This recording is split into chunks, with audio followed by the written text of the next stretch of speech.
오늘 이 시간에는 기도와 복음이, 십자가 복음의 비밀에 대해서 이야기를 하려고 합니다. 주님, 저희들 정말 십자가의 복음의 비밀을 정확히 알 때 정말 한 사람 한 사람의 구원의 역사가 일어나고 그로 인해서 정말 많은 사람들이 구원될 줄로 믿습니다. 아멘. 한 생명이 천하보다도 귀하다고 하신 주님이 그 말씀대로 그 천하보다 귀한 생명을 우리가 구원할 때 주님께서 기뻐하실 줄로 아십니다. 주님, 이 시간도 정말 저희들이 온전히 기도와 십자가의 복음 비밀에 대해서 알고 지나갈 수 있도록 역사하여 주시옵소서. 이 시간도 주님 앞에 맡겨 예수 그리스도를 받도록 감사히 기도드리옵나이다. 아멘. 우리 십자가는 뭡니까? 우리가 그래서 일반적으로 십자가 하는데 십자가는 사실상 하나님의 비밀입니다. 아멘. 십자가에 하나님이 대가를 알시 담겨 있다는 건 누구나 다 알아요. 고린도전서 1장 18절에 보면 십자가 도가 멸망하는 자들에게는 미련이요 구원받는 우리에게는 하나님의 능력이라고 했습니다. 또 고린도전서 2장 2절에 보면 십자가의 도를 깨달은 사도 바울은 예수 그리스도가 그가 십자가에 못 박힌 것 외에는 아무것도 알지 않기로 작정을 하였다고 했습니다. 또 갈라디아서 2장 20절에 내가 그리스도와 함께 십자가에 못 박혔나니 그런즉 이제는 내가 산 것이 아니오 오직 내 안에 그리스도께서 사신 것이라. 또 고린도전서 1장 22절 23절에는 유대인들은 표적을 구하고 헬라인은 지혜를 찾으나 우리는 십자가에 못 박힌 예수 그리스도를 전한다고 했습니다. 바울은 그리스도께서 나를 보내신 것은 그리스도 십자가를 헛되게 하지 않으려고 나를 보냈다고 이렇게 했습니다. 내 자아가 예수와 함께 십자가에 못 박히고 정말 예수와 함께 장사되어서 예수와 함께 다시 살아났으면 그것은 영원히 사는 영이라고 이렇게 말합니다. 우리가 십자가에서 예수와 함께 죽음으로 영원히 살게 된 것은 너무나 정말 영광스러운 일입니다. 내가 십자가에서 죽었기 때문에 이제 내가 사는 것이 아니라 내 안에 예수님께서 산다는 것입니다. 우리 이 말씀을 그대로 믿으면 아멘이고 이것이 바로 십자가 복음입니다. 우리 십자가 복음이라서 다른 것이 아닙니다. 예수님이 십자가에 못 박힐 때 나도 함께 못 박혀야 되고 예수님이 사실 때 고난당할 때 나도 함께 고난당하고 예수님이 사실 때 부활하실 때 나도 함께 부활하면 그것은 십자가의 복음이 정확하게 된 것입니다. 정말 이 말씀을 정확하게 내가 믿는다면 나는 십자가에 죽은 사람으로서 정말 내가 온전히 예수를 본받는 이런 사람이 되시는 것입니다. 죄인인 제가 죽고 의인이 되기를 되고 의인이 되고 거룩해지는 것입니다. 근데 어떻습니까? 우리가 십자가에서 맨날 죽노라고 하면서도 죽지 않고 살아있기 때문에 혈기가 살아서 왕왕 판을 치고 어제도 봤죠? 우리가 좀 고난주간이니까 좀 자중하자니까 뭐니까 성경에는 사순절이 없어요. 딱 이런 말이 나오시더라고요. 예. 사순절이 없는데 왜 성경에 사순절이 없는 게 아니라 우리는 배웠잖아요. 사순절에 대해서 주님께서 40일 동안 고난받으신 그걸 사순절이라 하잖아요. 근데 성경에는 사순절이 없어요. 그럼 사순절이 없기 때문에 비고 놀아야 된다는 우리가 고난주간에 예수님께서 그토록 우리 죄를 위해서 십자가에 달리시고 고난을 당했었는데 그 시간을 참지 못해서 이 성경에는 사순절이 없다고 비고 놀자 이 소리인데 이렇게 하면 안 됩니다. 우리는 항상 십자가 밑에서 무릎을 꿇고 내 죄를 용서해달라고 해야 하고 정말 우리가 그리스도의 십자가의 보혈로 내 죄를 용서받음으로 해서 정말 주님이 자녀가 되고 주님이 자녀가 된 것을 항상 감사하고 고맙고 범사에 감사할 수 있는 저희들이 돼야 되는 것입니다. 예수님의 피로 구원을 받았다는 것은 너무나 영광스러운 일이잖아요. 응? 정말 오직 예수 십자가에서만 내 죄가 죽는 것입니다. 단순히 교회에 다닌다고 죽는 것도 아니고 그냥 예수를 믿는다고 이렇게 해서 죽는 것도 아니고 십자가에서 함께 죽어야 하는 것입니다. 우리가 예수 십자가와 함께 내가 죽어야지만 그 생명이 다시 사는 것이야. 예수 십자가와 함께 목회자가 죽고 교회가 죽고 이렇게 할 때 정말 우리는 그 안에서 정말 생명을 가진 새로운 생명으로 태어날 수 있는 것입니다. 에베소서 1장 23절에 보면 교회는 그의 몸이니 만물 안에서 만물을 충만케 하시는 자의 충만입니다. 교회당에는 영서가 있고 양이 있다고 했습니다. 우리 죄송합니다만 교회당에 있는 영서들은 천국에 못 갑니다. 마태복음 7장 21절에 보면 나더러 주여 주여 하는 자가 다 천국에 들어가는 것이 아니라 다만 하늘에 계신 내 아버지 뜻대로 행하는 자라야 들어간다고 했습니다. 우리 달란트에 비유해 보면 한 달란트를 받은 자도 천국에 못 들어갑니다. 우리 교회는 다니지만 예수와 함께 예수는 구속에 예수는 없고 나만 있는 사람은 바로 영서인 것입니다. 예수를 믿고 그렇게 된 상태라야 양이라 할 수 있습니다. 우리 신앙생활을 해도 겉은 양인데 속은 염소인 사람들이 많아요. 그러니 염소의 속성이 그대로 나타난다. 내가 죄를 안 지으려도 속이 속에는 염소가 있으니까 염소의 속성이 나타날 때가 많습니다. 내가 아무리 불러 안 받으려고 참고 또 참지만 나중에 가서는 염소이기 때문에 건들면 그대로 불러 받아들이고 마는 것입니다. 아무리 혈기를 안 부리려고 해도 정말 십자가에서 혈기가 죽지 않았기 때문에 그 혈기가 또 나타나는 것입니다. 죄인인 염소가 십자가에서 예수와 함께 못 박혀 죽어야 그가 다시 양으로 속도 양으로 태어나는 것입니다. 우리 옛사람 염소는 십자가에서 죽고 새 사람이 양으로 태어났기 때문에 염소의 속성이 나오지 않고 양의 속성만 나오는 것입니다. 성품만 나오는 것입니다. 오늘도 많은 사람들이 양의 가죽을 쓰는 염소들이 세상에 많아요. 겉은 양인데 속을 들이다 보면 염소들이 많다.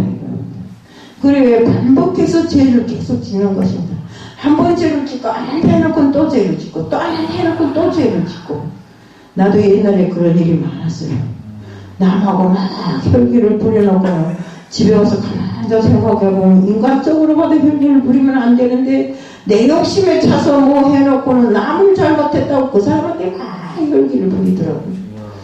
그래서 이것은 잘못된 일인 걸 뻔히 알면서도 겉으로는 나도 크리스찬이라고 교회에 다닌다고 누가 물어보면 교회에 다닌다 소리 제일 먼저 해요. 내 교회에 다니냐고 손해 보이니까. 근데 선하지 않다고요. 누가 뭐 이러면 혈기부터 나와서 주먹부터 나가고 눈은 째려보는 눈이고 늘상 그렇게 살았어요. 근데 정말 주님을 믿고 보니까 주님의 은혜를 받고 보니까 내가 그렇게 살면 안 되겠더라고요. 내 일생이 돈으로 가꾸어진 것도 아니고 나는 평생 돈 없는 가정에서 태어나서 이만큼 자랐잖아요. 하나님도 저를 택했잖아요. 내가 돈 있어서 하나님이 저를 택했나요? 그런 거 아니잖아요. 그러면 우리는 하나님 뜻으로 살아야 됩니다. 욕심이 풍만해가지고 자꾸 남을 못 살게 굴지 말고 우리는 없는 상황에서도 하나님 뜻으로 살 수 있는 이런 방법을 택해야 된다 이겁니다. 우리는 정말 우리가 오늘 본문에서 사도 바울은 십자가의 복음의 핵심 원리를 간단히 진술하고 에베소 교회 모든 세대의 신자들을 위해서 기도하고 그 응답의 근거의 결과를 설명하고 있습니다. 에베소 1장 15절에 보면 먼저 에베소 교인들은 믿음이 좋고 서로 사랑하는 것에 대해 감사했습니다. 그 일이 이루 말미암은 것이라고 즉 앞부분에서 설명한 대로 그리스도 안에 있기 때문에 가능하다고 말했습니다. 지금 바울은 신자들이 복 많이 받고 형통하고 교회가 부흥하여 큰 교회를 짓지 않아도 그들이 정말로 하늘의 신령한 복을 알기를 바랐습니다. 왜? 교회가 크고 뭐 좋고 깨끗하다. 우리 뭐 교회가 크지 않아도 이 지안에도 하나님이 함께 하시니까 얼마나 즐겁고 좋아요. 우리가 원하는 걸 다 해주잖아요. 그것처럼. 정말 성자의 피로 구원받은 성도들에게 하늘의 신령한 복을 알게 해달라고 바울은 하나님께 기도했습니다. 또 정말 이런 자기 성도들이 이런저런 복을 받기를 원한다고 하지 않고 그런 복이 있다는 걸 알게 해주기 위해서 정말 알게 해달라고 이렇게 강조했습니다. 신자가 꼭 알아야 할 내용은 참저주 하나님을 알아야 됩니다. 또 하나님께서 우리를 부르신 소망이 무엇인가를 알아야 돼요. 또 성도 안에서 그 기업의 풍성함이 무엇인가를 알아야 돼요. 또 우리에게 베푸신 능력이 지극히 크심을 알아야 합니다. 그것들을 알게 된 것이 신자 스스로의 노력이 아닙니다. 성부 하나님께서 지혜와 계시의 영을 너희에게 주고 너희 마음이 눈이 밝혀 알게 될 것이라고 된다고 했습니다. 이제 신자가 그리스도 안에 있어야 한다는 가장 근본적인 의미가 밝혀졌습니다. 단순히 교회는 종교 생활을 열심히 하는 곳이 아닙니다. 성삼위 하나님이 독생자 예수를 십자가를 통해서 골고다에서 이루신 구원에 대해 정확히 알고 또 아는 바 그대로 삶에서 수용할 수 있게끔 하는 것입니다. 우리 하나님이 십정과 전지전능은 불신자도 인정합니다. 하나님이 능력 있고 권한 있고 정말 그런 걸 다 알잖아요. 불신자라고 몰라요? 불신자 우리 불교나 무당들도 보세요. 저 하늘이 신령한 복이 내린다고 이렇게 말해요. 그것이 누구를 인정하는 겁니까?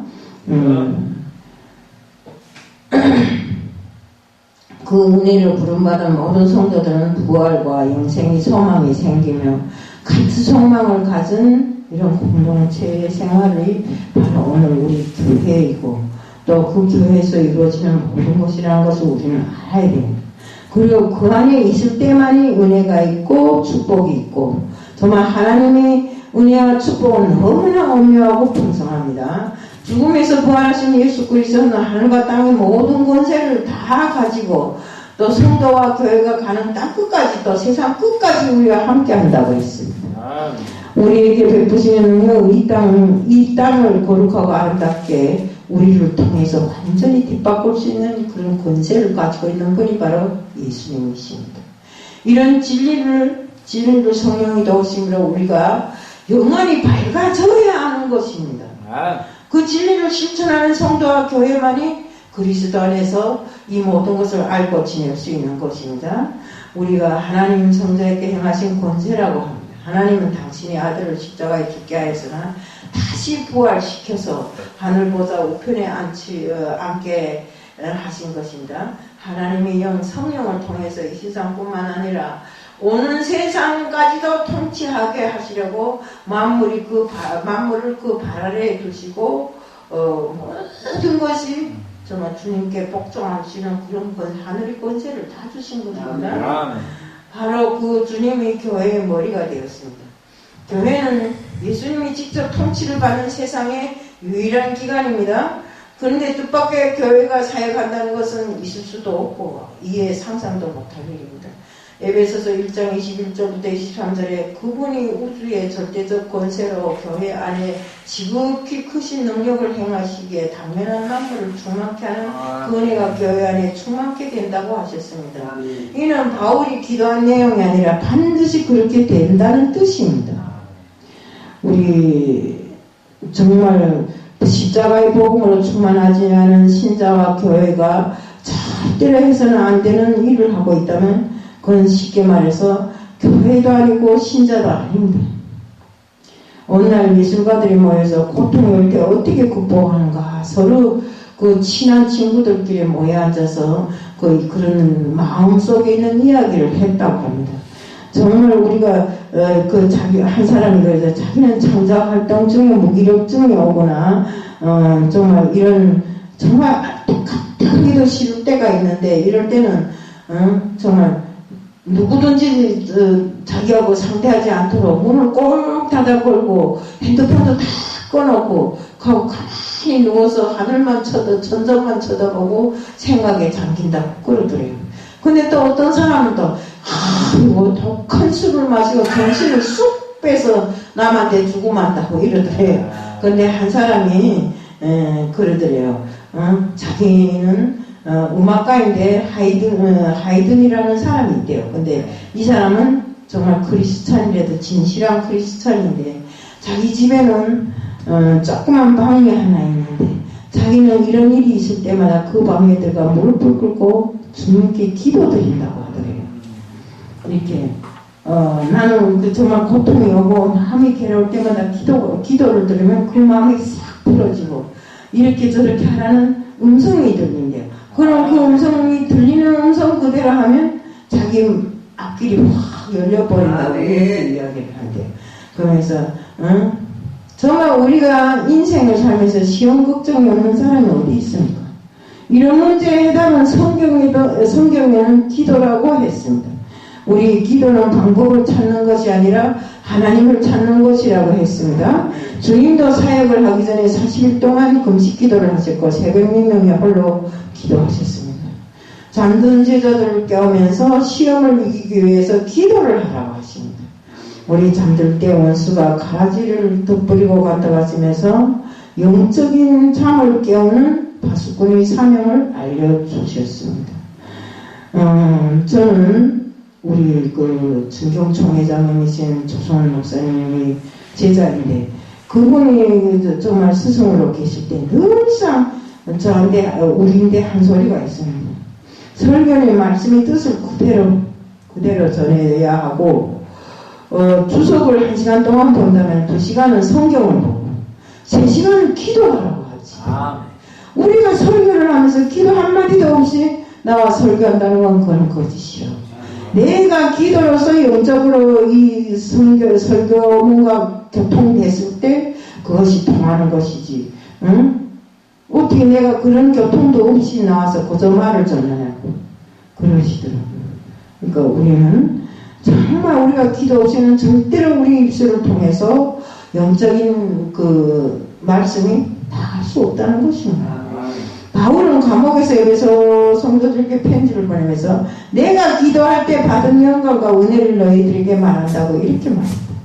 예배하고 기도에 영감을 얻고 은혜가 넘치도록 받으니까 너희들은 기도하라고.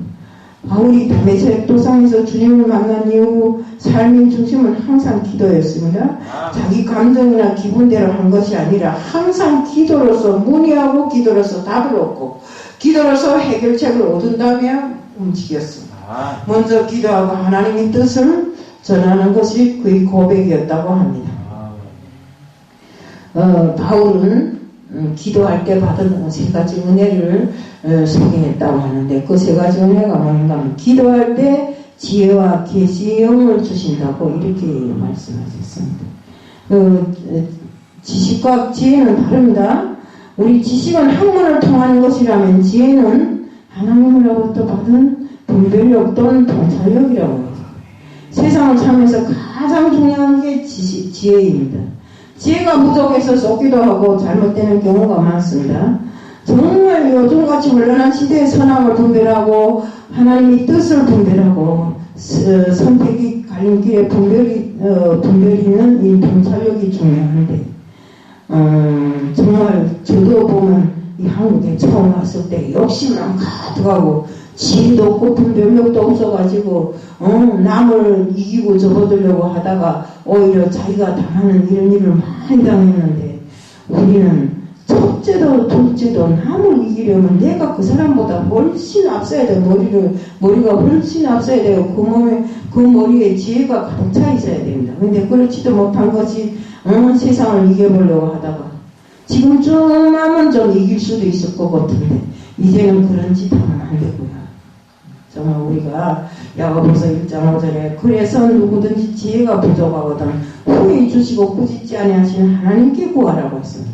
하나님께서는 모든 것을 꾸짖지 아니하시고 지혜를 주신다고 했습니다. 우리 열왕기상 3장 12절 13절에 보면 솔로몬은 일천 번제를 드리며 기도할 때 밤에 나타나신 하나님이 소원을 물을 때 지혜를 구하여 하나님 마음에 맞은 기도라고 하셨습니다. 그리고 구하지도 않은 부귀와 영광도 내게 주리라고 이렇게 했습니다. 때문에 솔로몬은 지혜를 구했지만 남들이 가지지 못하는 부귀 영화도 다 가지게 된 것입니다. 학생이 공부하는데도 지혜가 필요하고 가정을 운영하는데도 지혜가 필요하고 기업을 운영하는데도 지혜가 필요하고 정말 모든 데서 지혜가 필요한 건 사실입니다. 때문에 지혜가 없어서 실패하는 경우가 더 많습니다. 바울은 기도할 때 자신이 기도할 때 하나님께서 지혜를 주셨다고 이렇게 했어요. 또한 계시의 영을 주셨다는 계시란 감추어진 비밀이란 뜻입니다. 우리가 우리 것을 모두 감춰진 하나님의 비밀이기에 하나님이 열어주지 않으면 그 비밀은 누구도 알 수 없는 것입니다. 그런데 어쨌습니까? 기도할 때 하나님께서 하늘의 비밀을 다 알게끔 이렇게 해주셨다는 것입니다. 그런데 정말 우리 미래도 감춰진 계시입니다. 우리는 한 치 앞도 모릅니다. 내가 내일 죽겠는지 살겠는지 내일 무슨 일을 하겠는지 혹시 내일 내가 청와대에 들어갈지 국회에 들어갈지 어찌 알겠습니까? 요즘 보니까 개나 소나 누구도 다 국회의원 한다고 난리 치더라고요. 그런 거 봐서는 정말 나도 국회의원 하고 싶은데 감이 안 돼서 못하는 거고 나는 그보다 더 높은 하늘나라의 시민권을 가진 사람으로서 하나님의 백성이라는 걸 잊지 말고 살아가고 있습니다. 지혜의 계시와 영을 주신 목적이 있습니다. 하나님을 그거 왜 그러는가? 하나님을 알게 하시려고 우리에게 지혜의 영을 또 주시고 항상 하나님께서는 우리들에게 다른 걸 다 떠나서 하나님을 볼 수 있는 안목을 주시는 것입니다. 네. 정말 우리가 하나님의 마음을 알고 하나님의 뜻을 알면 안목이 열립니다.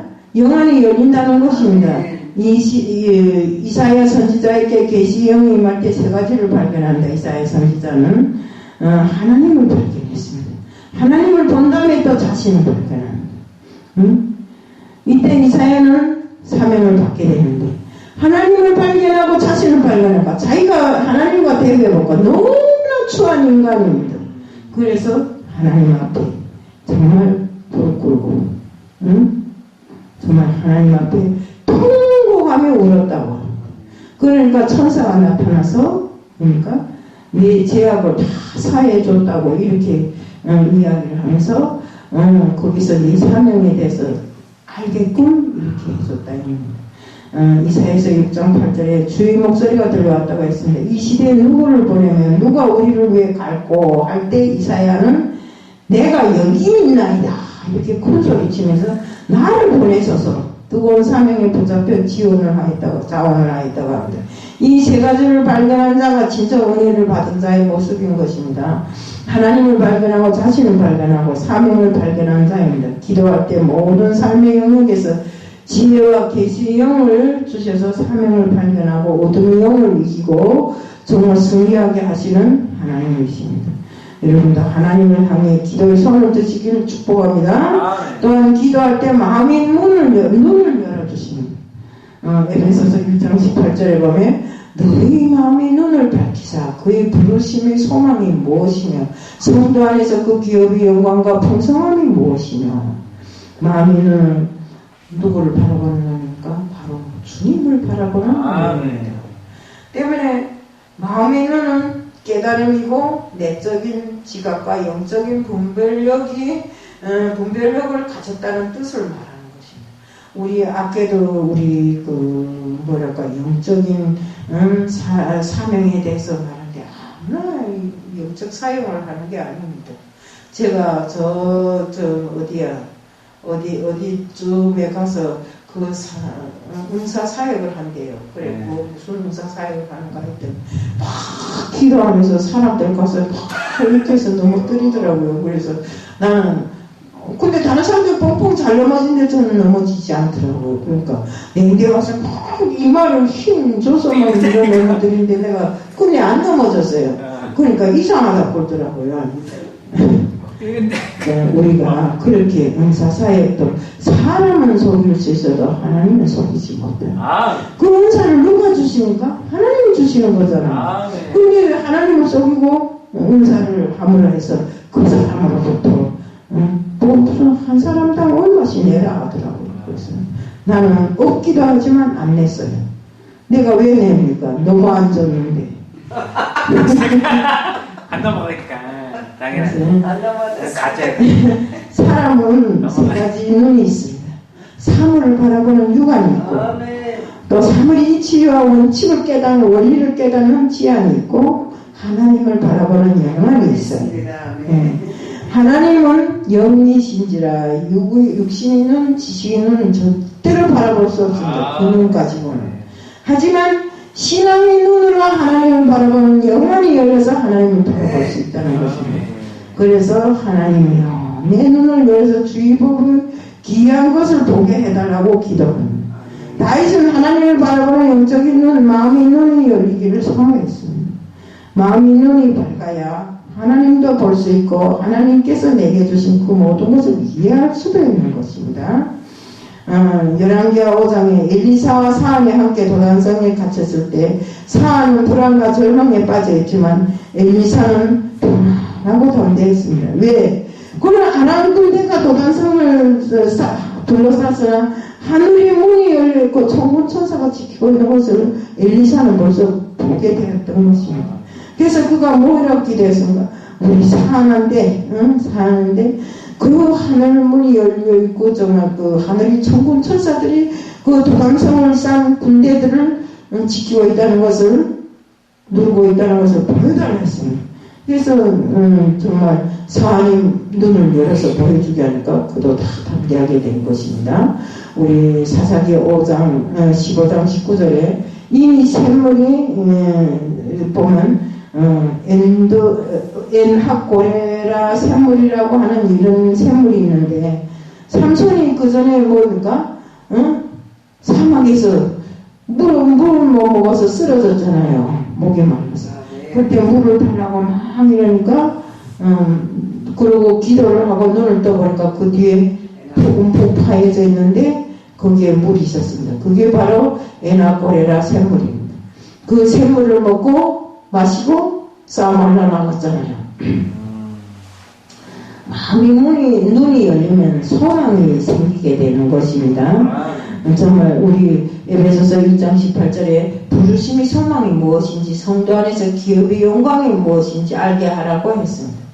하나님의 자녀로 부르심을 받은 것을 깨달으면 우리가 소망으로 살게 되는 것입니다. 그래서 성도는 천국의 소망이 있습니다. 저는 요즘에 있어도 좋고 없어도 좋고 기쁜 일만 여기 오면 마음이 얼마나 즐겁고 가벼운지 몰라요. 왜? 나는 이래도 좋고 저래도 좋고 하나님의 자녀니까 이제부터 내 마음만 정확하게 하면 하나님 날 버리지 않을 것이다 이런 생각이 들어요. 지금까지 잘못했던 그 모든 것들을 다시 새롭게 하여서 하나님이 바라는 대로 진짜 영적인 사람으로 거듭나게 되리라 이런 생각을 하니까 이것도 저것도 알고 싶은 게 너무 많고 배우고 싶은 게 너무 많고 정말 그렇게 하다 보면 정말 하나님의 자녀가 되리라고 온전한 하나님의 자녀. 물론 저는 지금도 생각하기를 제가 하나님 앞에 그렇게 무슨 잘못한 것 없이 살았다고 생각하는데 잘못한 것 없이 살은 거는 옛날 일이지만 세상을 그렇게 세상에 살 때 왜 잘못한 게 없겠어요?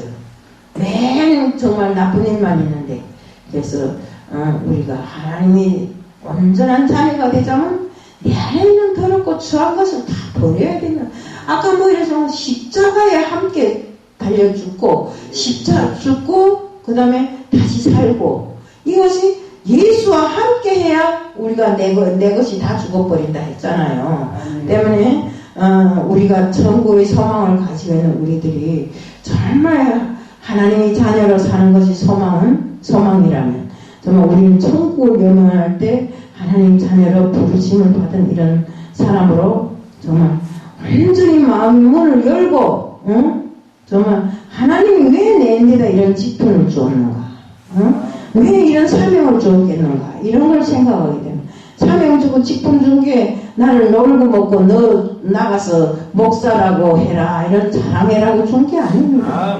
목사는 무슨 직급을 줬을 때는 네가 내 일을 많이 해라. 내 뜻을 알고 내 일을 많이 하고 정확하게 하라고 주신 거죠. 그리고 내가 사랑하는 성도들 정말 그들을 내 뜻으로 잘 가르치라고 우리에게 직분을 주신 것입니다. 정말 또 우리가 기도할 때 하나님은 힘의 위력을 주셨습니다. 정말 그 에베소서 1장 19절에 그 힘의 위력으로 역사하심 따라 믿는 우리에게 베푸신 능력의 지극히 크심을 어떤 것은 너희로 알게 하시기를 구하노라. 어린아이나 노인이나 잘 넘어집니다. 그들은 힘이 없어서 넘어집니다. 나라도 힘이 없으면 정말 진정한 평화를 이룰 수 없습니다. 평화는 강자가 요구할 수 있는 것이지 약자가 요구하는 것이 아닙니다. 약자가 요구할 때는 구걸이지 절대로 요구가 아닙니다. 때문에 지금 우리나라도 북한의 핵을 가지고 있고 뭐 이렇게 저렇게 정말 사람들이 말을 많이 하지만 어느 것도 우리가 가만히 앉아서 보면 하나님 뜻이 아니라고 생각합니다. 때문에 우리는 정말 북한에서 핵을 꺼내들면 모든 것이 참혹하게 끝장이 난다는 것도 알아야 됩니다. 아무리 북한이 미개해도 핵을 가지고 있잖아요. 때문에 우리는 정말 안보나 경제는 나라를 버티는 기둥이라고 했는데 우리 그 윤석열 대통령이 잘하잖아요. 우리는 이해는 이렇게 해야 된다. 맨날 가서 쭈그러뜨리고 잘못한 사람 마냥 구걸하면 안 됩니다. 때문에 앞뒤쪽으로 힘이 균형이 정확한 것입니다. 중요한 것입니다. 영적으로 더군다나 힘이 있어야 됩니다. 힘이 없으면 원수마귀에게 공격을 당합니다. 때문에 바울은 기도할 때 힘의 위력을 주셨다고 하고 영적인 힘으로 기도할 때 정말 모든 것을 이기고 나갔습니다. 다니엘서 10장 19절의 내용을 보면 다니엘도 기도할 때 주께서 힘이 나게 하셨다고 했습니다. 그랬습니다. 하나님이 힘을 주셔야 우리가 힘이 나는 거지 내들로 아무리 힘을 내자고 해도 안 되더라고요. 이전에 한번 화장실에 들어가 넘어진 적이 있습니다. 다리가 갑자기 후두두두 하더니 맥이 다 빠져나온 것처럼 발가락 끝까지 맥이 빠져나온 것처럼 서 있을 수가 없이 쫙 미끄러지는 겁니다.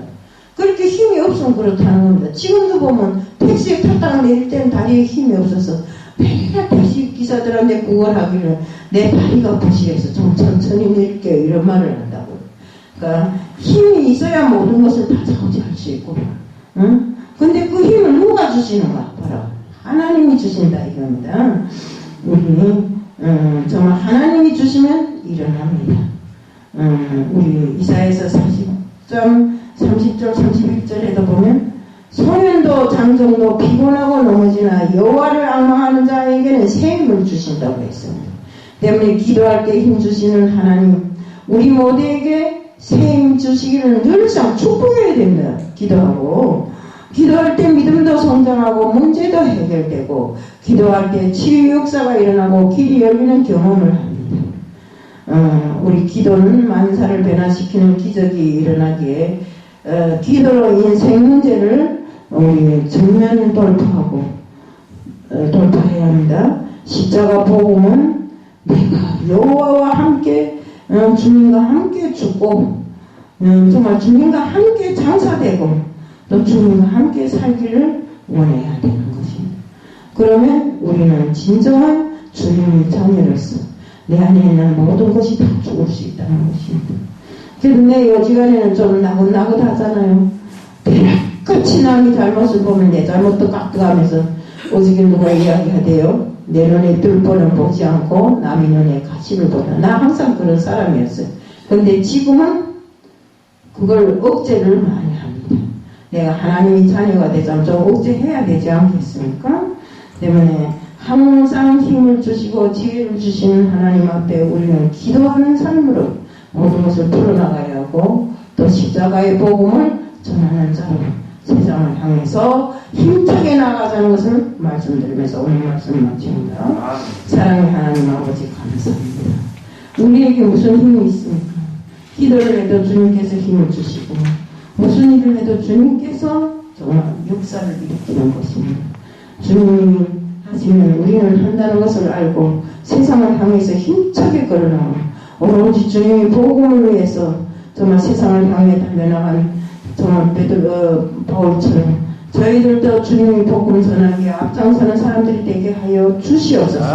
오늘 이 시간 배운 대로 정말 하루하루 사는 것이 거기서 그렇게 사는 것이 아니라 정말 시간을 아끼고 정말 세월을 아껴서 저희들 주님 복음 주님 나라를 완성하게 힘쓰는 자로 살아가게 하여 주시옵소서. 오늘 이 시간도 주님 앞에 맡겨 예수 그리스도를 받들어 감사하며 기도드리옵나이다.